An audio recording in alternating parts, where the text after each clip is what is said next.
നിയതം കുരു കർമ്മത്വം കർമ്മജ്യായോ ഹ്യകർമ്മണഃ ശരീരയാത്രാ വിചതേ ന പ്രസിദ്ധ്യേത കർമ്മണഃ. കർമ്മം ചെയ്യണോ വേണ്ടേ, ഇതിനെക്കുറിച്ചാണ് പറഞ്ഞത്. ആദ്യം ഭഗവാൻ പറഞ്ഞു കർമ്മം ചെയ്യണം, എന്തുകൊണ്ട് ചെയ്യണം, അതിൻ്റെ കാര്യങ്ങളൊക്കെ വിശദീകരിച്ചു. കർമ്മം ചെയ്യാതെ ഒരു നിമിഷം പോലും ഇരിക്കാൻ പറ്റില്ല, ജീവിക്കാൻ പറ്റില്ല. കർമ്മം നടന്നുകൊണ്ടേയിരിക്കും. ജീവൻ്റെ ലക്ഷണമാണ് കർമ്മം.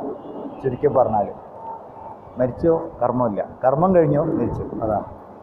അപ്പോൾ ഏത് കർമ്മം കഴിഞ്ഞാലാണ് നമ്മൾ മരിക്കുക, അതാണ് അടുത്ത ചോദ്യം. ഈ ശരീരത്തിന്, ഓരോ ശരീരത്തിനും പ്രാരബ്ധം പറയും, കുറച്ച് സെറ്റ് ഓഫ് കർമാസ്. പ്രാരബ്ധം പൂർണ്ണമായി കഴിഞ്ഞാൽ ശരീരം നിശ്ചലമാവും, പ്രാണശക്തി ശരീരത്തിൽ നിന്നും പോവും, ശരീരം നിശ്ചലമാവും, ജീർണിക്കാൻ തുടങ്ങും. ഇത് എല്ലാ ജീവജാലങ്ങൾക്കും ഉള്ളതാണ്, മനുഷ്യന് അടക്കം. അപ്പോൾ ഒരാൾ മരിച്ചത് കണ്ടു കഴിഞ്ഞാൽ നമുക്ക് ഓർമ്മിക്കേണ്ട അയാളുടെ പ്രാരബ്ധം പൂർണ്ണമായി, ആ അക്കൗണ്ട് ക്ലോസ് ചെയ്തു, ചുരുക്കി പറഞ്ഞാൽ. അത് നമ്മൾ നിർബന്ധമായിട്ട് ചെയ്യുന്ന ക്ലോസ് ചെയ്യലല്ല, അത് സ്വാഭാവികമായിട്ട് പ്രകൃതിയിൽ സംഭവിക്കും. അതിന് എന്തെങ്കിലും ഒരു കാരണം ഉണ്ടാവും, അസുഖം ഉണ്ടാവും, അല്ലെങ്കിൽ അങ്ങനെ സംഭവിച്ചു കഴിഞ്ഞാൽ ഉറപ്പിക്കാനുള്ളത് സ്വാഭാവികമായിട്ട് സംഭവിക്കുമ്പം അത് പൂർണ്ണമായി എന്ന് തന്നെയാണ് ഉറപ്പിക്കാനുള്ളത്.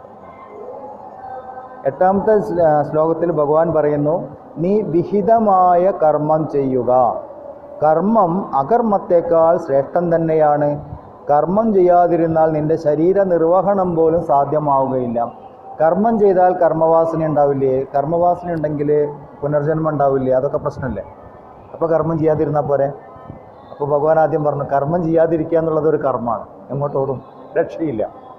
വേറൊരു കാര്യം ഭഗവാൻ പറഞ്ഞു, ഈ ശരീരം നിലനിൽക്കണമെങ്കിൽ കർമ്മം ചെയ്തേ പറ്റൂ. ശ്വാസം വലിക്കണ്ടേ, വെള്ളം കുടിക്കണ്ടേ, ഭക്ഷണം കഴിക്കണ്ടേ, അസുഖം വന്നാൽ മരുന്ന് കഴിക്കണ്ടേ, ഇതൊക്കെ കർമ്മമല്ലേ.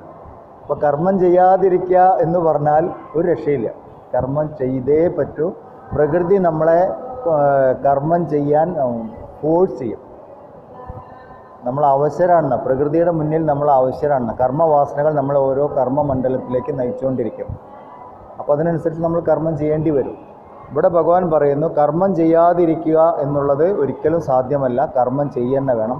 കർമ്മം ചെയ്യാതിരിക്കുന്നതിനേക്കാൾ നല്ലതാണ് കർമ്മം ചെയ്യുന്നത്, അങ്ങനെ പറഞ്ഞു. അപ്പോൾ കർമ്മം ചെയ്യാതിരിക്കുക എന്നുള്ളത് ഒഴിവാക്കി. എന്ത് ഉത്തരവാദിത്തം വന്നു ചേർന്നോ അത് ഏറ്റെടുക്കണം. അത് നമ്മൾ പൂർണ്ണമായിട്ട് ചെയ്യോ ജയിക്കോ തോൽക്കോ ഇതൊന്നല്ല പ്രശ്നം. ഒരവസരം വന്നു ചേർന്നു, ഉത്തരവാദിത്തം വന്നു ചേർന്നു, അത് ചെറുതായിരിക്കാം വലുതായിരിക്കാം, അത് ഏറ്റെടുക്കണം. കാരണം അതാണ് നമ്മളെ മുന്നോട്ട് നയിക്കുന്നത്. അത് നമ്മളെ മുന്നോട്ട് നയിക്കാൻ വേണ്ടി പ്രകൃതി തരുന്ന ഓരോ അവസരങ്ങളാണ്, സിറ്റുവേഷനാണ്. നമ്മളെ ഉള്ളിൽ ആ കഴിവുകളുണ്ട്, അത് പുറത്തു വരാൻ തുടങ്ങും. അതിനു വേണ്ടിയിട്ടാണ് ഓരോ അവസരങ്ങൾ വന്നുകൊണ്ടിരിക്കുന്നത്.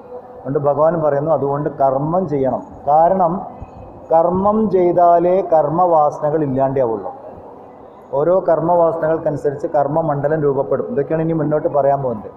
അപ്പോൾ ഈ കർമ്മമണ്ഡലങ്ങൾ രൂപപ്പെടുമ്പം നമ്മൾ കർമ്മം ചെയ്യാൻ പ്രേരിപ്പിക്കപ്പെടും. നമുക്കതിനെ എതിർക്കാൻ പറ്റില്ല, നിസ്സഹായരാണ് നമ്മൾ, കർമ്മം ചെയ്യേണ്ടി വരും. പക്ഷേ ആ കർമ്മം ചെയ്യുന്നതിനൊരു ടെക്നിക്കുണ്ട്. പുതിയ കർമ്മവാസനകളെ സൃഷ്ടിക്കാതെ ഈ കർമ്മങ്ങൾ ചെയ്തു തീർക്കുക.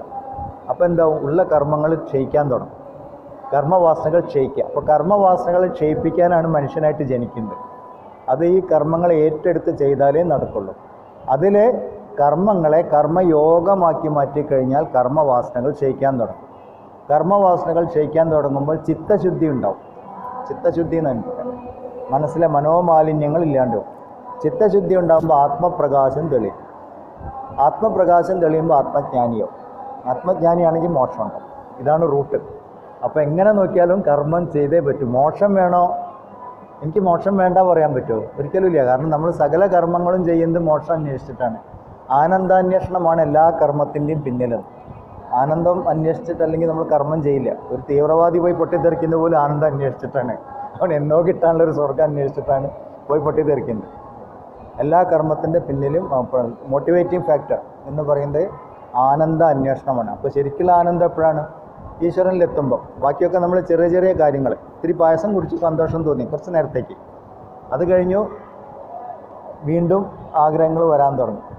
ഓരോ കർമ്മം ചെയ്യുമ്പോഴും നമ്മൾ ഓർമ്മിക്കണം, ഞാൻ എൻ്റെ ആനന്ദം, ഞാൻ എന്നെ അന്വേഷിച്ചുകൊണ്ടിരിക്കുന്നു. ആനന്ദം പറഞ്ഞാൽ അവനവൻ തന്നെ, എൻ്റെ സ്വരൂപം, ഞാൻ എന്നെ അന്വേഷിക്കാനാണ് ഈ കർമ്മങ്ങളൊക്കെ ചെയ്യുന്നത്. അപ്പോൾ ഒരിക്കലും നമ്മൾ ഉത്തരവാദിത്വത്തിൽ നിന്ന് ഒളിച്ചോടാൻ പാടില്ല. എന്തൊക്കെ പ്രശ്നങ്ങൾ വന്നു ചേർന്നാലും എനിക്ക് ഈ അനുഭവം വന്നു ചേരാനുണ്ടായിരുന്നു, അത് വന്നു ചേർന്നു, ഇതിൽ ഞാൻ പ്രവർത്തിക്കേണ്ടതുണ്ട്, അത് ഞാൻ ഈശ്വരനെ സമർപ്പിച്ചുകൊണ്ട് പ്രവർത്തിക്കണം. അത്ര ചെയ്യണം.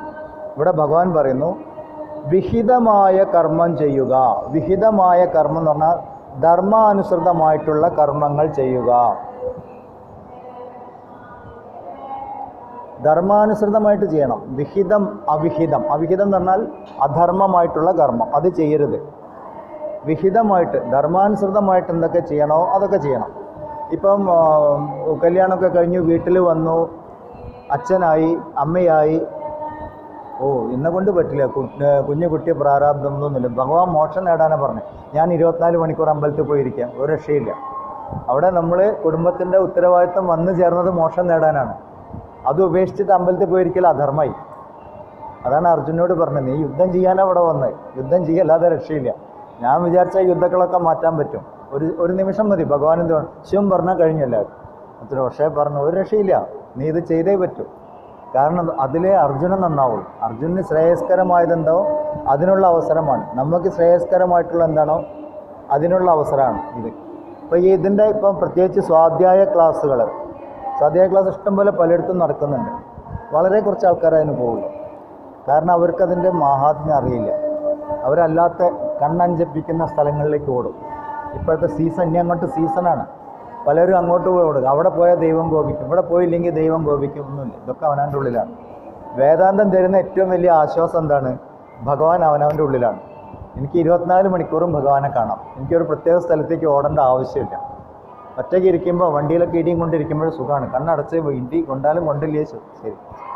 ഇദ്ദേഹം ഇവിടുന്ന് പോയില്ലല്ലോ എപ്പോഴും, ഇത് ഇവിടെ തന്നെയുണ്ട്, മൂപ്പരെ കണ്ടുകൊണ്ടിരിക്കാം. വിഹിത കർമ്മം, ധർമാനുസൃതമായിട്ട് നമുക്ക് വന്നു ചേർന്ന കർമ്മങ്ങൾ, നമ്മൾ ചെയ്യേണ്ട ഉത്തരവാദിത്തങ്ങളെയാണ് വിഹിത കർമ്മം എന്ന് പറയാം. വിഹിത കർമ്മങ്ങൾ 2 വിധത്തിലാണ്. നിത്യകർമ്മം, നൈമിത്തിക കർമ്മം.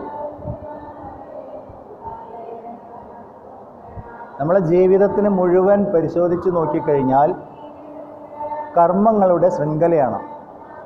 ജനിച്ച അന്നു മുതൽ കർമ്മങ്ങൾ ചെയ്യാൻ തുടങ്ങി നമ്മൾ മരിക്കുന്നത് വരെ. അപ്പോൾ കർമ്മങ്ങളുടെ ഒരു മെഗാ സീരിയൽ, അതാണ് ജീവിതം.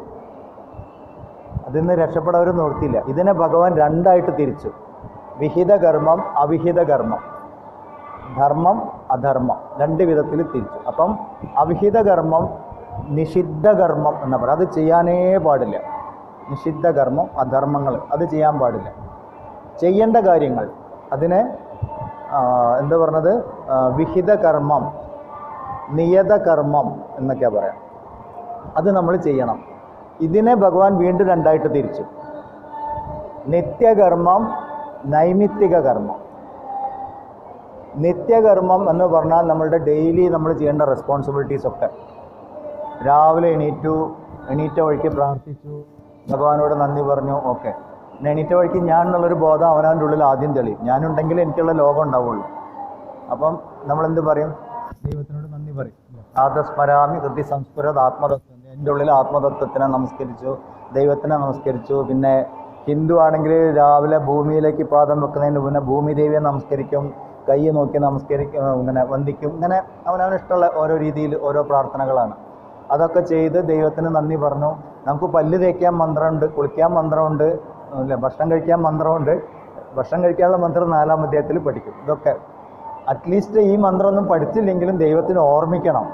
ഈ കൈ ഇങ്ങനെ ബ്രഷ് ഇട്ട് അനങ്ങണേൽ, ഈ കൈ അനങ്ങണേന് ഒരു ശക്തി വേണം ശരീരത്തിൽ, അല്ലേ? ഈ പല്ലിനവിടെ ഇങ്ങനെ ഉറപ്പിച്ച് നിർത്തുന്നത് എന്താണ്? ഇത് നമ്മൾ ജനിച്ച സമയത്ത് പല്ലില്ലായിരുന്നു, അത് പൊഴിഞ്ഞു പോയി വേറൊരു സെറ്റ് പല്ല് പുതിയത് വന്നു. ഇതിനൊന്നും അവർ ഭഗവാൻ ഞാൻ ഡെൻറ്റിസ്റ്റ് നിങ്ങൾക്ക് പല്ല് വെച്ച് തന്നു, പൈസ ആണെന്ന് ഭഗവാൻ പറഞ്ഞില്ല.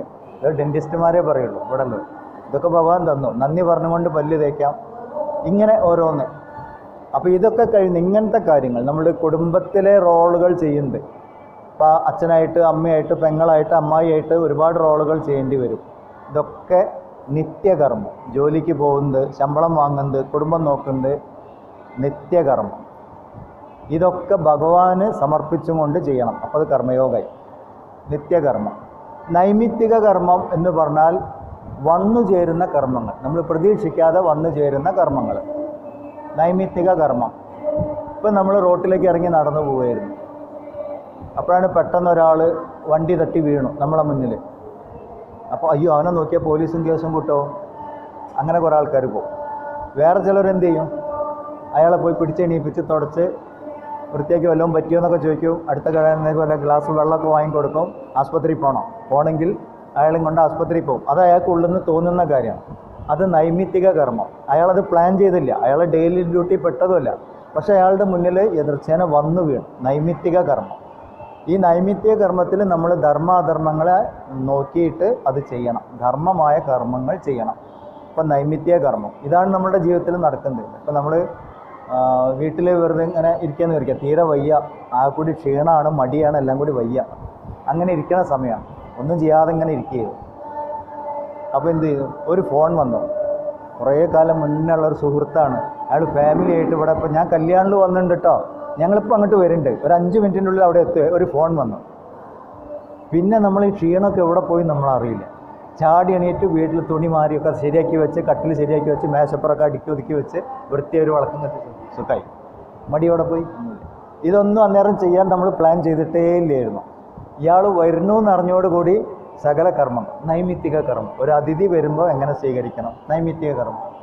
ഇതുപോലെ ഒരു വീട്ടിൽ നമ്മളിങ്ങനെ വെറുതെ ഇരിക്കാം, സൺഡേ ഓക്കെ, ഇന്ന് കുറച്ച് സ്പെഷ്യലൊക്കെ കഴിച്ച്, സൺഡേ സ്പെഷ്യൽ അതൊക്കെ കഴിച്ച് ഒരു സിനിമയൊക്കെ കണ്ടങ്ങനെ ഇരിക്കാം എന്ന് വിചാരിച്ചിരിക്കുമ്പോഴായിരിക്കും ഒരു ഫോൺ വരുന്നത്. നമുക്ക് വേണ്ടപ്പെട്ട ഒരാൾ മരിച്ചു. ഉടനെ എന്ത് ചെയ്തു, സ്പെഷ്യലും പോയി, ടി വിയും പോയി, ഒക്കെ പോയി, ഇതൊക്കെ എടുത്ത് വെച്ച് വേഗം അങ്ങോട്ട് ഓടി. പിന്നെ അവിടെ പോയിട്ട് ആ കുടുംബത്തിനെ ആശ്വസിപ്പിക്കലും അവിടുത്തെ കാര്യങ്ങൾ ചെയ്യലും ശ്മശാനത്തിൽ അറിയിക്കലും അവിടെ ദയിപ്പിക്കാനുള്ള അറേഞ്ച്മെൻറ്റ് ചെയ്യലും ഒക്കെ കൂടി കഴിയുമ്പോൾ രാത്രി 2 മണി. എന്തൊക്കെയപ്പോൾ കഴിഞ്ഞത് ഒന്നും അറിഞ്ഞില്ല, സംഭവിച്ചു പോയി. ഇതൊക്കെ നൈമിത്തിക കർമ്മം. നൈമിത്തിക കർമ്മമൊക്കെ നമ്മൾ കുട്ടികളുടെ കല്യാണം ഒക്കെ തീരുമാനിക്കുന്ന സമയത്ത് അത് ശരിക്കും അറിയും. നമ്മൾ തീരെ പ്ലാൻ ചെയ്യാത്ത ഒരുപാട് കാര്യങ്ങളൊക്കെ അപ്പോൾ ചെയ്യേണ്ടി വരും. നൈമിത്തിക കർമ്മം. അപ്പോൾ നിത്യകർമ്മം, നൈമിത്തിക കർമ്മം ഇത് നമുക്ക് ഒഴിവാക്കാൻ പറ്റില്ല.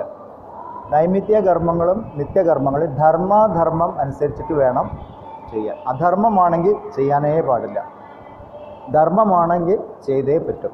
ഇതാണ് ഭഗവാൻ പറയുന്നത്, നീ വിഹിതമായ കർമ്മം ചെയ്യുക, നിയതം കുരു കർമ്മത്വം. അണ്ടർലൈൻ ചെയ്തു വെച്ചു. നിയതമായ കർമ്മങ്ങൾ ചെയ്യണം.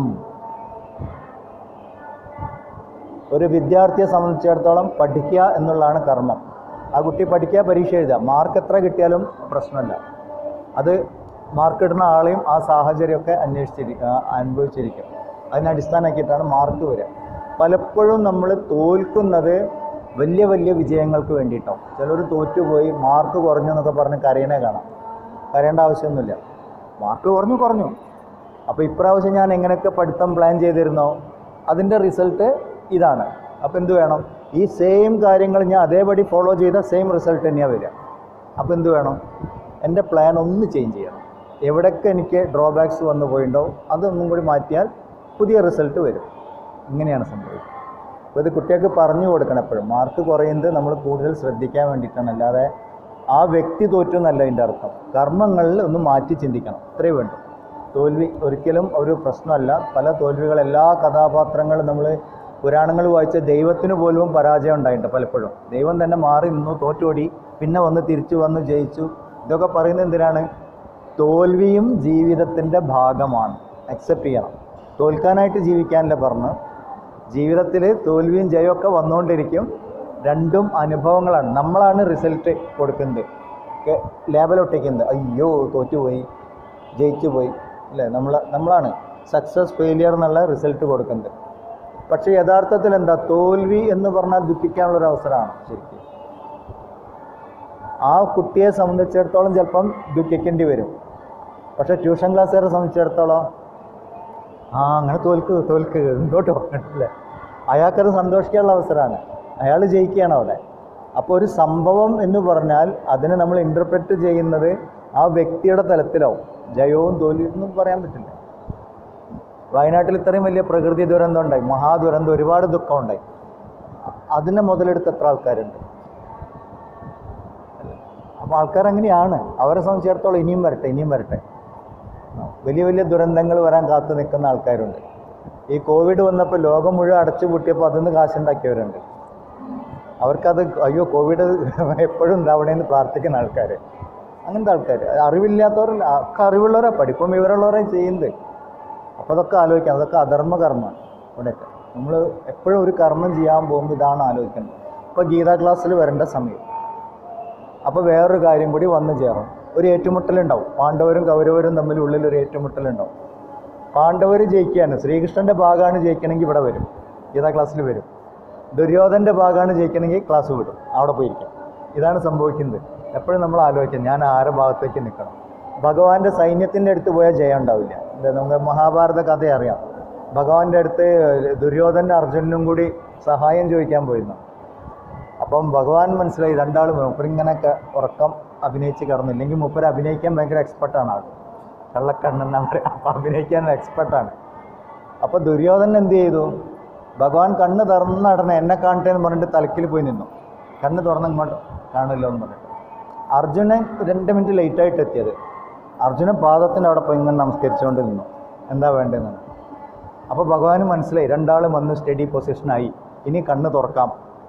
ഭഗവാൻ നേരെ കണ്ണ് തുറന്ന് കാലിൽ അങ്ങോട്ട് നോക്കി. അർജുന ഗുഡ് മോർണിംഗ്, എന്ത് പറയുന്നു? അർജുനോട് എന്ത് പറയുന്നു? അർജുന സുഖല്ലേ, കുശലാന്വേഷണമൊക്കെ കഴിഞ്ഞ്. അപ്പം ഇങ്ങോട്ട് നോക്കി, ദുര്യോധനം ഉണ്ടോ? എന്ത് പറഞ്ഞു? ദുര്യോധന രണ്ടാമതേ കണ്ടു. ഇതാണ് സംഭവം. അപ്പം ഭഗവാനെ അറിയാം ആരെന്തൊക്കെയാണ് ചോദിക്കാൻ പോണത്. അപ്പോൾ ചോദിച്ചു എന്താ കാര്യം? അപ്പോൾ രണ്ടാളും പറഞ്ഞു ഞങ്ങൾ യുദ്ധമൊക്കെയാണ്, എന്തൊക്കെയാണ് വേണ്ടത്. അപ്പോൾ ദുര്യോധനൻ പറഞ്ഞു ഭഗവാനെ അവിടുന്ന് എന്നെ രണ്ടാമതെയാണ് കണ്ടത്, അത് ഞാൻ സമ്മതിച്ചു, പക്ഷെ ഞാനാണ് ആദ്യം വന്നത്, അപ്പോൾ ആദ്യം ചോദിക്കാനുള്ള അവസരം എനിക്ക് തരണം. അപ്പോൾ ഭഗവാൻ പറഞ്ഞു അങ്ങനെ ആയിക്കോട്ടെ, കുഴപ്പമില്ല, ഞാനൊരു കാര്യം ചെയ്യാം, നിങ്ങളേതായാലും എൻ്റെ സൈന്യം അന്വേഷിച്ചിട്ടാണല്ലോ വന്നത്, ഞാൻ ഇതിനെ 2ആക്കി മാറ്റി. ഒരു ഭാഗത്ത് ഞാൻ, ഒരു ഭാഗത്ത് എൻ്റെ സൈന്യം മുഴുവൻ, ആർക്കെന്താ വേണ്ട വെച്ചാൽ എടുത്തോളും. അപ്പം ദുര്യോധനൻ ആലോചിച്ചു, മൂപ്പര ഒറ്റയ്ക്ക് കിട്ടിയിട്ട് ഇപ്പം എന്താ കാര്യം? ഒരാളല്ലേ ഉള്ളൂ. സൈന്യമാണെങ്കിൽ ഒരു സംഭവം, ശ്രീകൃഷ്ണൻ്റെ സൈന്യമാണ്, ഒരു സംഭവം മുഴുവൻ അങ്ങോട്ട് പോരും. അപ്പം ദുര്യോധനൻ പറഞ്ഞു ആദ്യം എന്നെയല്ലേ കണ്ടത്? അല്ല, ഞാനാണല്ലോ വന്നത്, ആദ്യം ചോദിക്കാനുള്ള അധികാരം എനിക്കാണ്. ഭഗവാൻ പറഞ്ഞു ആയിക്കോട്ടെ, ചോദിച്ചോളൂ.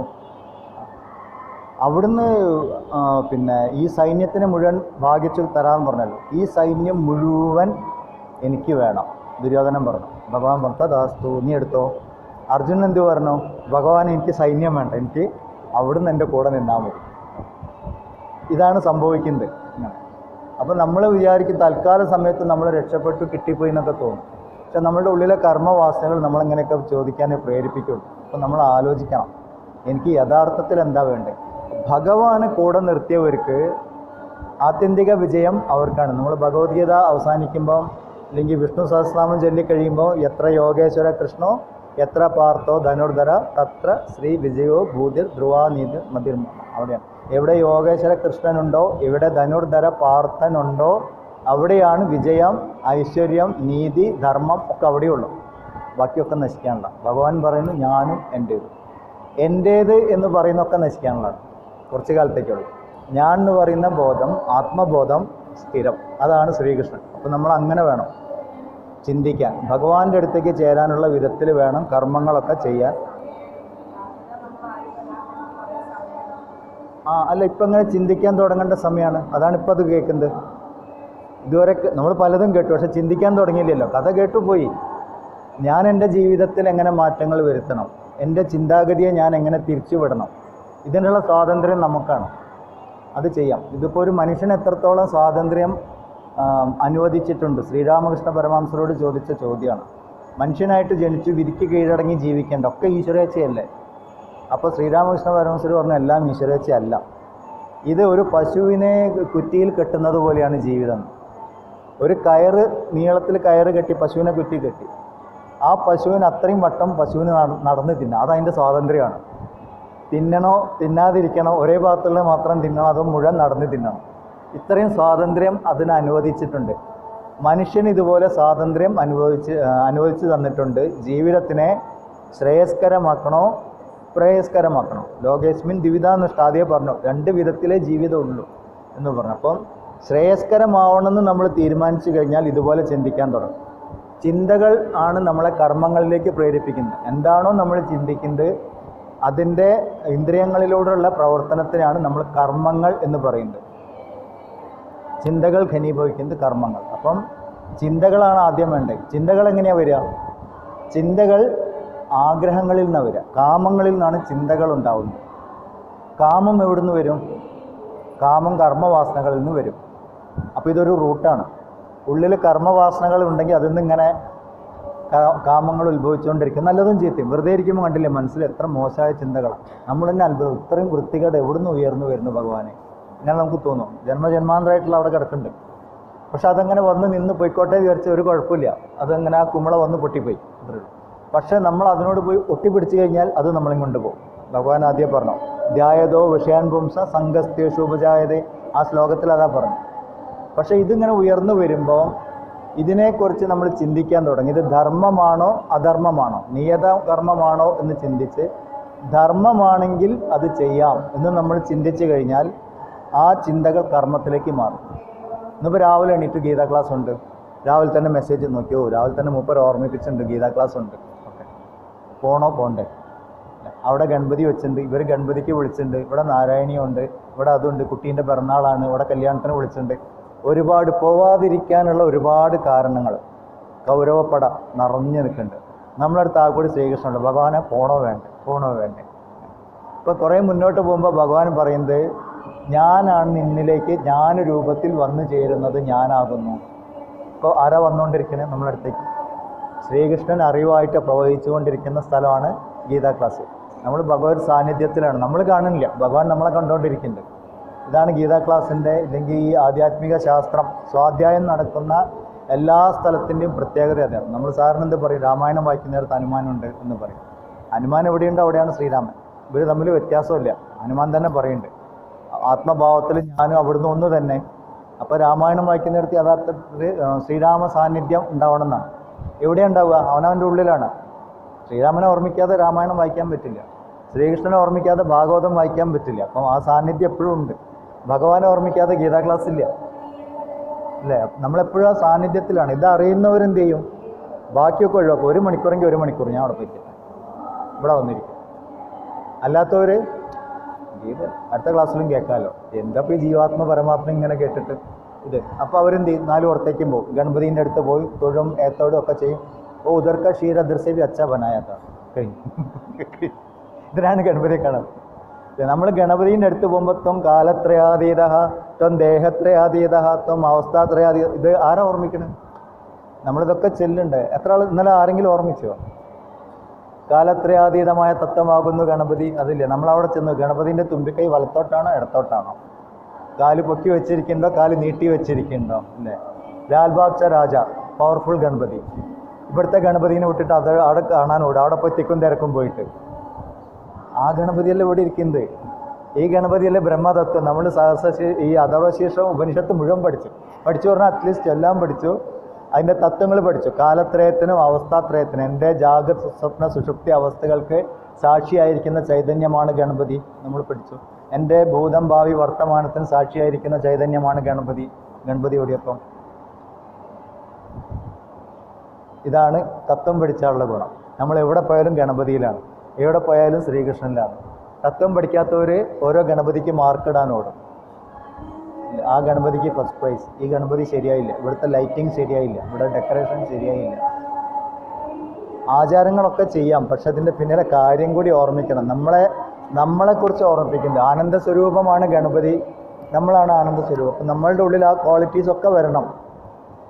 ചെറിയ കണ്ണ്, വലിയ ചെവി, തുമ്പിക്കൈ, വയറ്, ഇതിനൊക്കെ ഓരോ അർത്ഥമുണ്ട്. ആർക്കെങ്കിലും അറിയോ ഗണപതിൻ്റെ അർത്ഥം? സൂക്ഷ്മമായ ദൃഷ്ടിയിൽ കൂടെ കാണണം. അതാണ്. അല്ലാതെ ഈ മനുഷ്യൻ്റെ തല വെട്ടിയിട്ട് അവിടെ ഗണപതിയെ കൊണ്ടുവച്ച് അങ്ങനെയൊന്നുമില്ല, അതൊക്കെ സങ്കല്പമാണ്. ഗണപതി ഈ ആനത്തല വരുന്നതിൻ്റെ മുമ്പ് ശിവനുമായിട്ടൊരു യുദ്ധമുണ്ടായി. തല കണ്ടിച്ച് കളയും. എന്നിട്ടാണ് ആനത്തല ഫിറ്റ് ചെയ്യുന്നത്. ദേവിയുടെ മാനസപുത്രനാണ്. മായാശക്തിയിൽ നിന്നാണ് ഗണപതി ഉണ്ടാവുന്നത്. അഹങ്കാരമാണ്, അഹം, അതാണ് ഗണപതി. ശിവൻ ഗുരുവാണ്. ഗുരു എന്ത് ചെയ്തു? അഹം കണ്ടിച്ച് കളയും. അതാണ് തല വെട്ടിച്ച്. അല്ലാതെ ശിവൻ വന്നിട്ട് ഇങ്ങനെ മഴുവെടുത്ത് വെട്ടിയിട്ടൊന്നുമില്ല. എന്നിട്ട് അവിടെ എന്ത് ചെയ്തു? അറിവിൻ്റെ ചിഹ്നമാണ് ആനത്തരം. കാണുന്നത് സൂക്ഷ്മ ദൃഷ്ടി വേണം, തത്വങ്ങൾ കാണാനുള്ള കഴിവ് വേണം, ശ്രുതികൾ കേൾക്കണം, നന്നായിട്ട് കേൾക്കണം, ശ്രവണം, വേദങ്ങൾ കേൾക്കുക, വേദാർത്ഥം മനസ്സിലാക്കുക, ഉപനിഷത്തുക്കൾ കേൾക്കുക, ആത്മീയമായുള്ള ശാസ്ത്രങ്ങളൊക്കെ കേട്ട് അതിൻ്റെ തത്വം മനസ്സിലാക്കണം. സൃഷ്ടിയിൽ ദൈവത്തിനെ കാണാൻ സാധിക്കണം. കർമ്മങ്ങൾ, തുമ്പിക്കൈയുടെ പ്രത്യേകത എന്താ? ചെറിയ സൂചി എടുക്കാനും പറ്റും, വലിയ മരം കടപുഴകി എടുക്കാനും പറ്റും. എന്ത് ചെയ്യാനും തുമ്പിക്കൈ മതി. അപ്പോൾ ഈ തുമ്പിക്കൈ ചെയ്യുന്നത് പോലെ വേണം കർമ്മങ്ങൾ ചെയ്യാൻ. ചെറിയ കർമ്മങ്ങളും മഹത്തായ കർമ്മങ്ങളും ചെയ്യാനുള്ള കഴിവ് നേടണം നമ്മൾ. ഇതൊക്കെയാണ്. ഒറ്റക്കൊമ്പ്, ഗണപതിക്ക് എന്തിനാ ഒറ്റക്കൊമ്പ്? ഒന്ന് വെട്ടിക്കളഞ്ഞല്ലേ.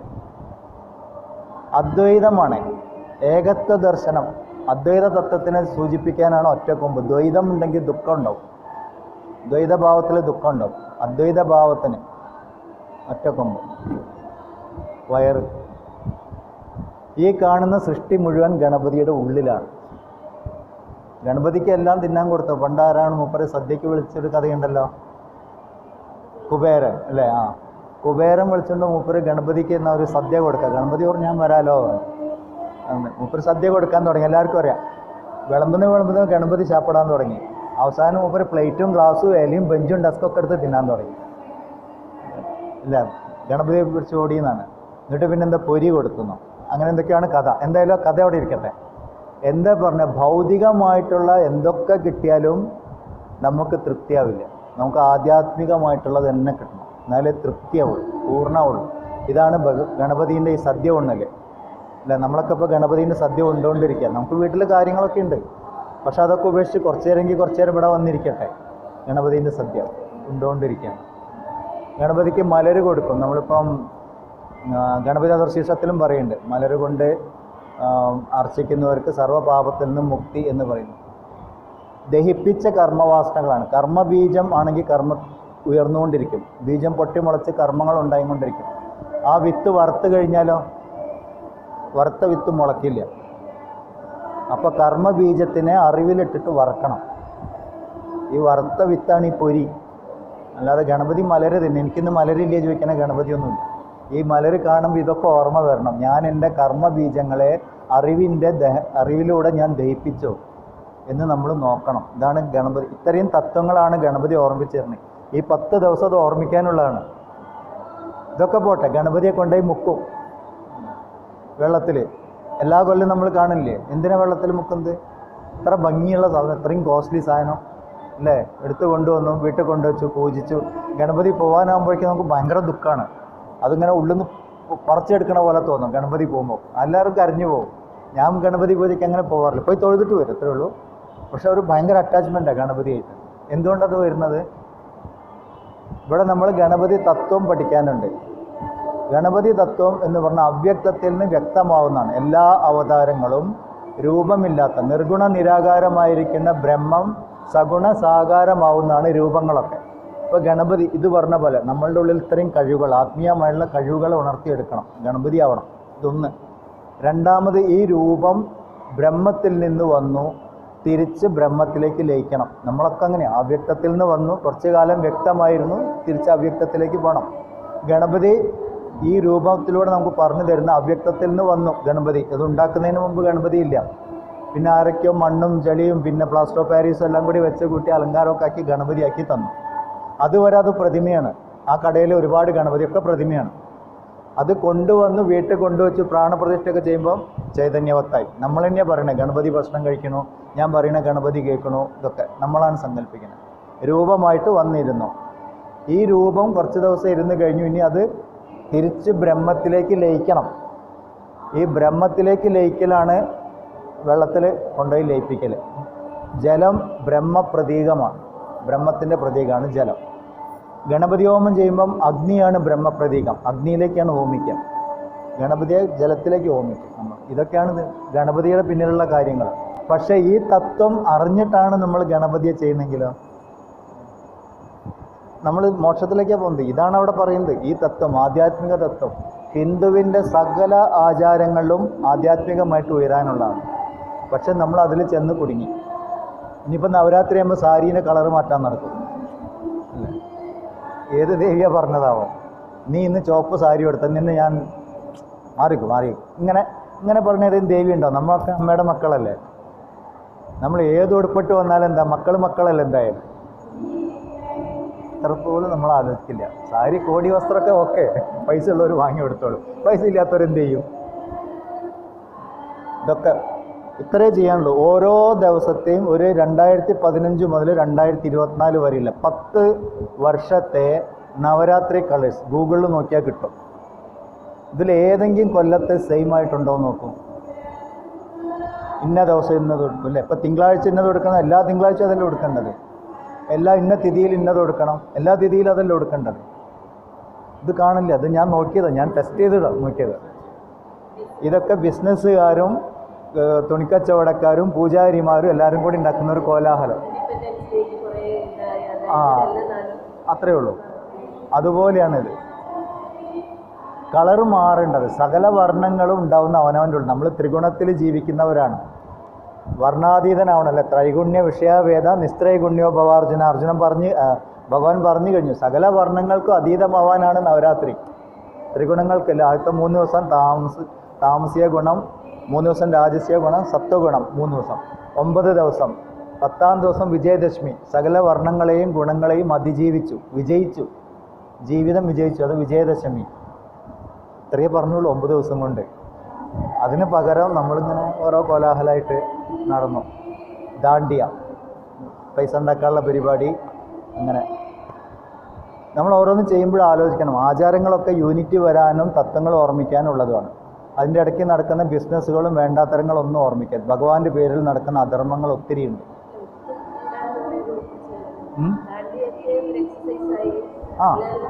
ഒത്തുകൂടലായി, ഒരു യൂണിറ്റിയായി, പരസ്പരം വിദ്വേഷം ഉണ്ടെങ്കിൽ അത് മറക്കലായി.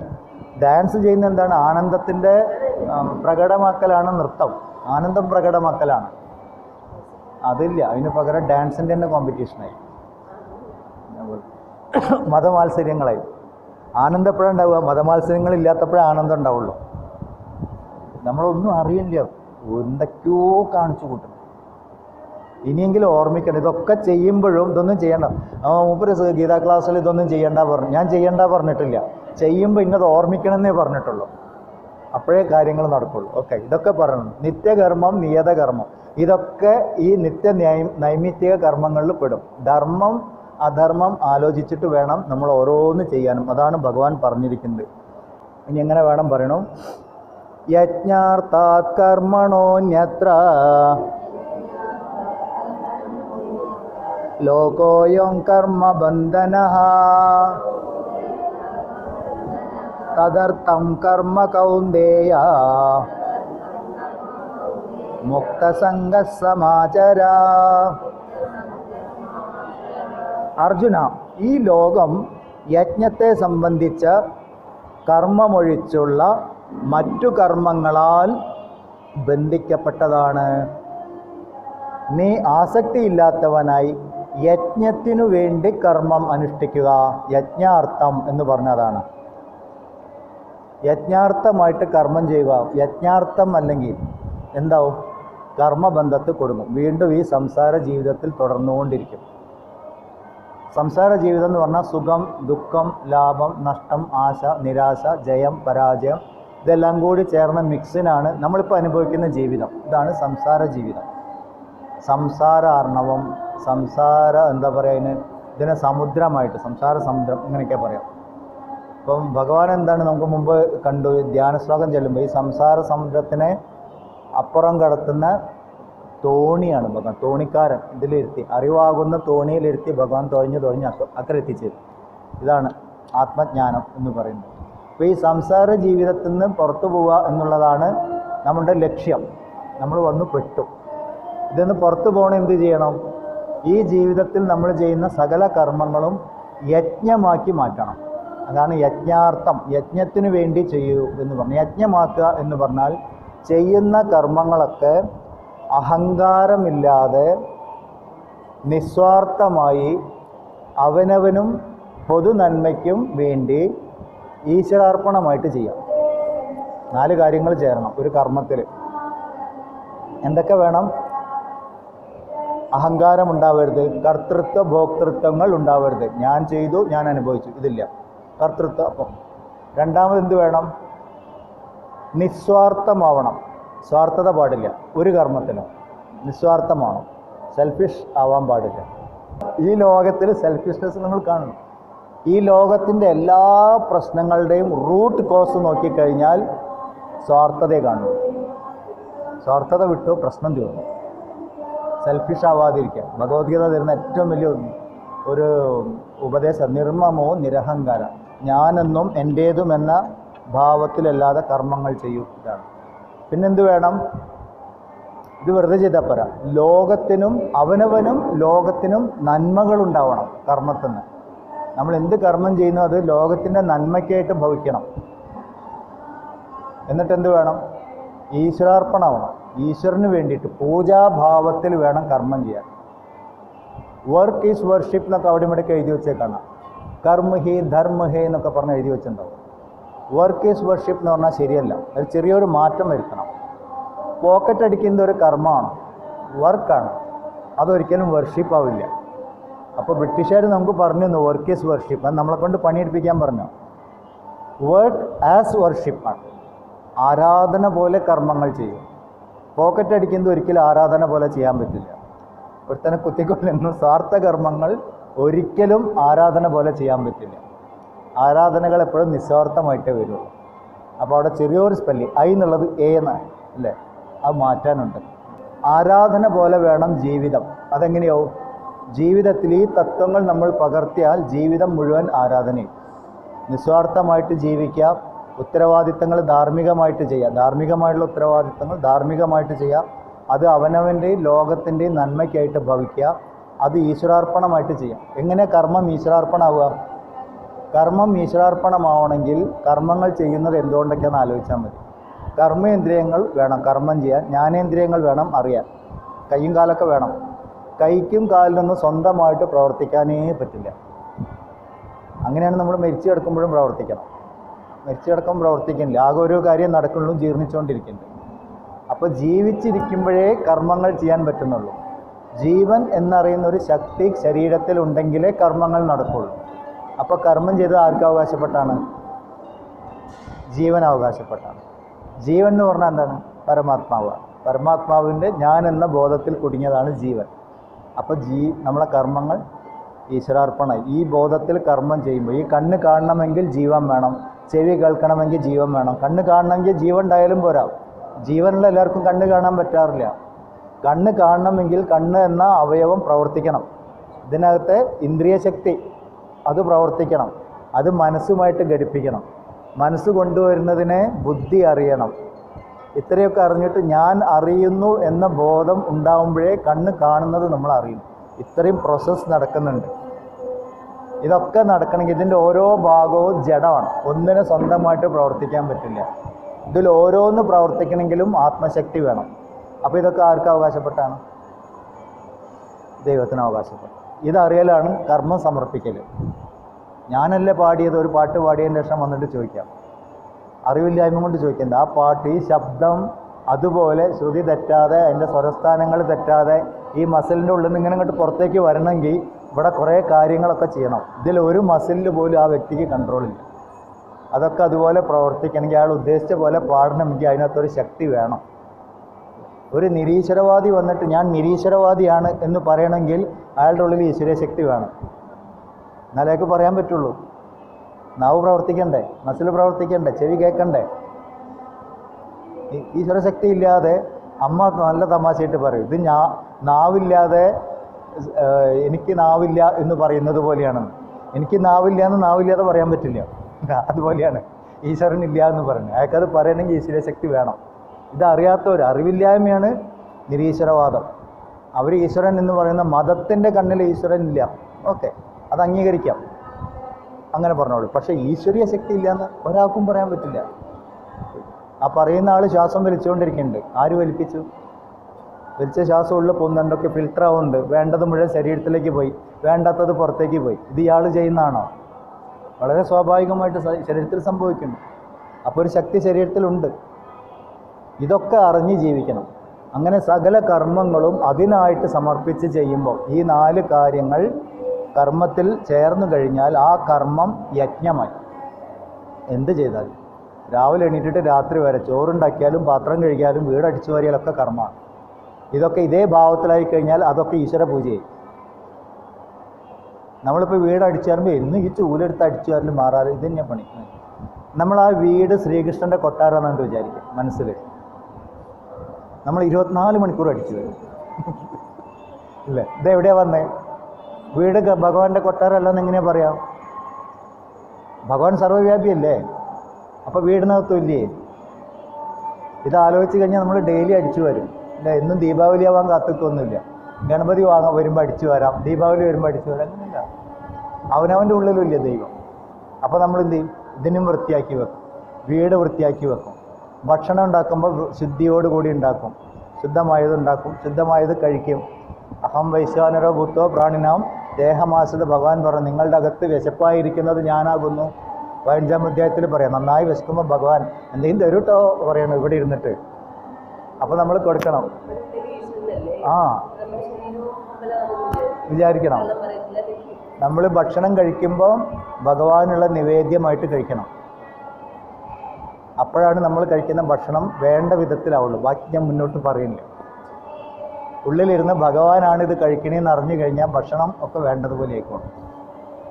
ശുചിയുണ്ടാവും. ദേഹം ഭഗവാന്റെ ക്ഷേത്രമാണ് എന്നറിഞ്ഞു കഴിഞ്ഞാൽ ദേഹം വൃത്തിയായിട്ട് സൂക്ഷിക്കും. ഈ വാക്കായിട്ട് പുറത്തു വരുന്നത് ഭഗവാനാണ്, ഭഗവത് ശക്തിയാണ് എന്നറിയുമ്പോൾ വാക്കിൽ മാലിന്യം കള്ളം കലരില്ല, കാപട്യം ഉണ്ടാവില്ല. ജീവിതം ഈശ്വര ആരാധനയായിട്ട് മാറും. എത്ര എളുപ്പമുണ്ട്. ഇവിടെയൊക്കെ നമ്മൾ ഈ നിയമം തെറ്റിക്കുന്നത് സ്വാർത്ഥത ചേരുമ്പോഴാണ്. ഞാൻ ശരീരമാണ്, എനിക്ക് വേണം, ഞാൻ ജയിക്കണം, ഇങ്ങനെയാണ്. ഈ മനോഭാവം ഒന്ന് മാറിക്കഴിഞ്ഞാൽ ഭഗവത്ഗീത, നമ്മൾ ജീവിക്കുന്ന ഭഗവത്ഗീത, പുസ്തകമല്ല, മനുഷ്യൻ ജീവിക്കുന്ന ഭഗവത്ഗീത ആയിത്തീരാൻ പറ്റും. ഭഗവാൻ അതുകൊണ്ടത് പറഞ്ഞു തരണേ, ഇങ്ങനെ ആയിത്തീരൂ. തസ്മാത് യോഗി ഭവാർജുന, ഭഗവാനോടും അർജുനോട് യുദ്ധത്തിന് വന്ന ആളോട് നീ യോഗി ആവട്ടോ. അവിടെ പറഞ്ഞ രുദ്രാക്ഷം കാവ്യെടുത്ത് നടന്നോന്നല്ല, യുദ്ധം ചെയ്യുന്നത് യജ്ഞഭാവനയിൽ ചെയ്യും. ഈ 4 കാര്യങ്ങൾ ഓർമ്മിച്ചുകൊണ്ട് യുദ്ധം ചെയ്താൽ ആ യുദ്ധം ചെയ്യൽ ആരാധനയായി, ഈശ്വര ആരാധനയായി. യജ്ഞം ചെയ്യുമ്പം സ്വാർത്ഥത ചേർന്നാൽ ആ യജ്ഞം യുദ്ധമാവും. ദക്ഷയാഗം ഉണ്ടായി, യജ്ഞം ചെയ്തുകൊണ്ടിരിക്കുക. അവിടെ പരമശിവൻ വന്നു, ആളെ ഇൻസൾട്ട് ചെയ്തു, ആകെ കൂടി കോലാഹലമായി, യുദ്ധമായി, വെട്ടിമുറിക്കലായി കഴിഞ്ഞു. സത്യനാശ് പറയില്ല അതന്നെ. എന്തൊക്കെ സംഭവങ്ങൾ. കാരണം എന്താണ്? യജ്ഞമാണ് ചെയ്തത്, ആരാധന പൂജയെ ചെയ്തു. പക്ഷെ അവിടെ അഹങ്കാരം കലർന്നു, തീർന്നു എല്ലാം. എത്ര സ്ഥലത്ത് പൂജ നടക്കുമ്പോൾ ഏത് ഭാവത്തിലാണ് പൂജിക്കുന്നത്? ഓരോരുത്തർ പൂജിക്കുന്നത് കണ്ടാൽ അറിയാം. നിങ്ങൾ അവിടെ നിന്ന് കണ്ടോളൂ കേട്ടോ, നമ്മൾ ഇത് പൂജിക്കാൻ ഞങ്ങൾ മാത്രം.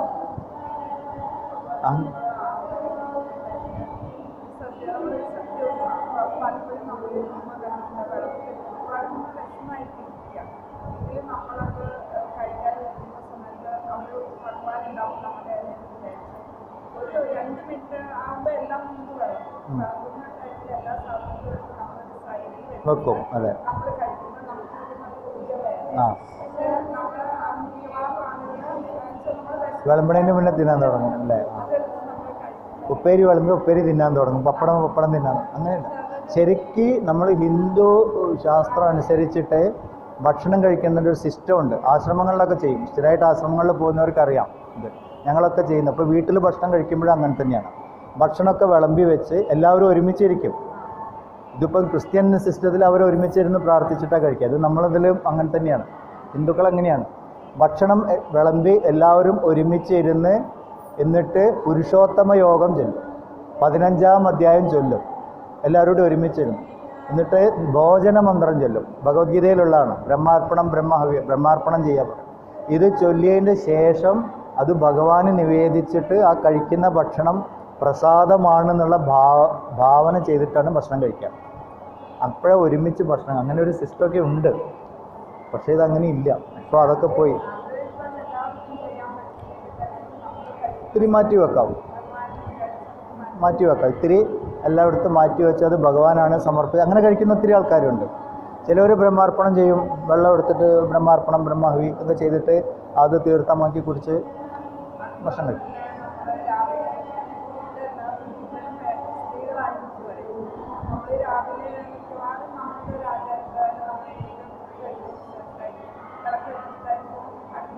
കേറാം ചെയ്യാം. ആ ആ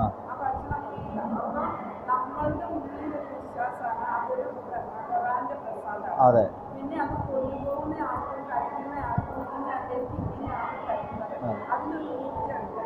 ഉണ്ട്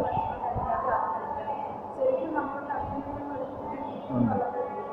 ഭക്ഷണം ഉണ്ടാക്കുമ്പോൾ ശരിക്കും മന്ത്രം ചൊല്ലിയിട്ട്, ഇപ്പോൾ ലളിതാ സഹസ്രനാമം, വിഷ്ണു സഹസ്രനാമം, ഇഷ്ടദേവതാ മന്ത്രം ഇതൊക്കെ ചൊല്ലിയിട്ടാണ് ഉണ്ടാക്കുക. ചൊല്ലിച്ചാൽ മതി മതി. ഭക്ഷണം ഉണ്ടാക്കുന്ന ആളുടെ മനോഭാവം ഭക്ഷണത്തിലൂടെ കഴിക്കുന്ന ആളിലേക്ക് എത്തും. നാരായണ മന്ത്രം.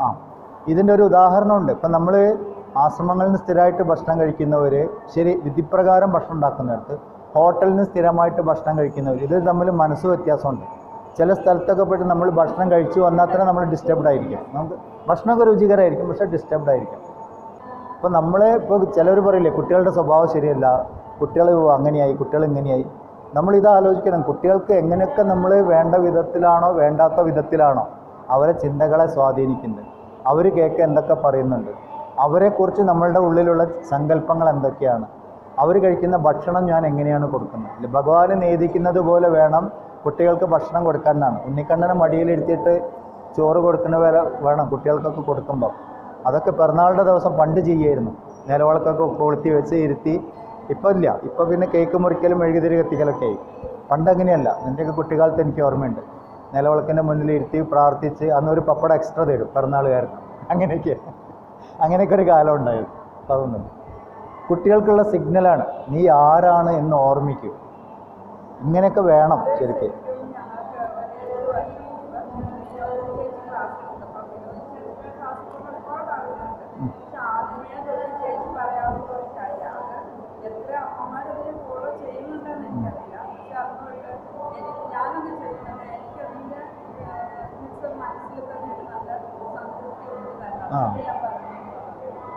അങ്ങനെ വേണ്ടത്. നമ്മളുടെ സംസ്കാരം, ഹിന്ദു സംസ്കാരം, നമ്മൾ പലതിനെയും അന്ധമായി അനുകരിച്ച് നഷ്ടപ്പെട്ടു പോയി.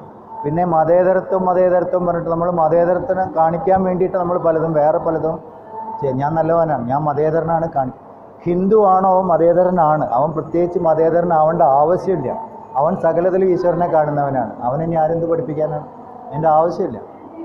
പക്ഷെ അങ്ങനെ മതേതരനാവേണ്ട ആവശ്യമില്ല. ഓരോരുത്തരും ശാസ്ത്രം പഠിച്ചാൽ മതി. ഒരു വ്യക്തി ശാസ്ത്രം പഠിച്ചപ്പോൾ ഇവർ പറഞ്ഞതുപോലെ ഒരു വ്യക്തിക്ക് ഇത്തിരി കാര്യങ്ങൾ മനസ്സിലായി, അവരത് ജീവിതത്തിൽ പകർത്താൻ തുടങ്ങി. അതുകൊണ്ട് ബാക്കിയുള്ളവർക്ക് അതിൻ്റെ ഗുണമുണ്ടാവും.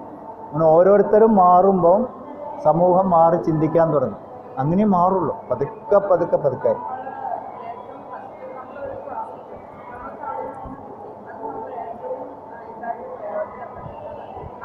വീട്ടിൽ തന്നെയാണ്. അതെ പറ്റുള്ളൂ. അതെ വീട്ടിൽ ചെയ്യാൻ വേണ്ടിയിട്ട് പറഞ്ഞു. ഇതൊന്നും ഭഗവാൻ പുറത്തു പോയിട്ട് ചെയ്യാൻ പറഞ്ഞിട്ടില്ല. അർജുനോടൊക്കെ നീ മാറുന്നേ പറഞ്ഞുള്ളൂ. എല്ലാ ആധ്യാത്മിക ശാസ്ത്രവും ആ വ്യക്തി മാറാനുള്ളതാണ്. ഒരു വ്യക്തി മാറിയ സമൂഹത്തിൽ അത്രയും ഭാഗം മാറി. അപ്പോൾ അയാളെ കണ്ടിട്ട് ബാക്കിയുള്ളൂ. യദ്യദാചരതി ശ്രേഷ്ഠ തത്തദേവേന്ദ്രോജാണ്. ഇത് തന്നെ പറയുന്നുണ്ട്. എങ്ങനെ നമ്മൾ ജീവിതം മാറ്റുന്നുണ്ടോ അത് കണ്ടിട്ട് മറ്റുള്ളവർ മാറ്റും. സ്വാഭാവികമായിട്ട് അവരിലൊരു മാറ്റം വരും. അങ്ങനെ മാറുള്ളൂ. കർമ്മങ്ങളെ മുഴുവൻ യജ്ഞമാക്കി മാറ്റൂ. എങ്ങനെ യജ്ഞമാക്കേണ്ട പറഞ്ഞില്ലേ? ഇനി എന്ത് വേണം? അങ്ങനെ ആക്കിയിട്ടില്ലെങ്കിൽ ഭഗവാൻ പറയുന്നു കർമ്മങ്ങളാൽ ബന്ധിക്കപ്പെടും എന്ന് പറഞ്ഞ് നമ്മൾ വീണ്ടും സംസാര ജീവിതത്തിൽ തന്നെ തുടർന്നുകൊണ്ടിരിക്കും. അപ്പം ഇതിന്ന് രക്ഷപ്പെടണമെങ്കിൽ, മോക്ഷം നേടണമെങ്കിൽ ജീവിതത്തിനെ കർമ്മയോഗമാക്കി മാറ്റണം. യജ്ഞഭാവനയിൽ ജീവിക്കണം. കാരണം യജ്ഞഭാവനയാണ് സൃഷ്ടിയുടെ അടിസ്ഥാനം. യജ്ഞഭാവനയിൽ നിന്നാണ് സൃഷ്ടി ഉണ്ടായത്. ഇതാണ് 10ാമത്തെ ശ്ലോകം മുതൽ പറയുന്നത്. നമ്മളുടെ ഈ സൃഷ്ടിയുടെ അടിസ്ഥാന തത്വം അടുത്ത ക്ലാസ്സിൽ നോക്കാം. 10ാമത്തെ ശ്ലോകം മുതൽ.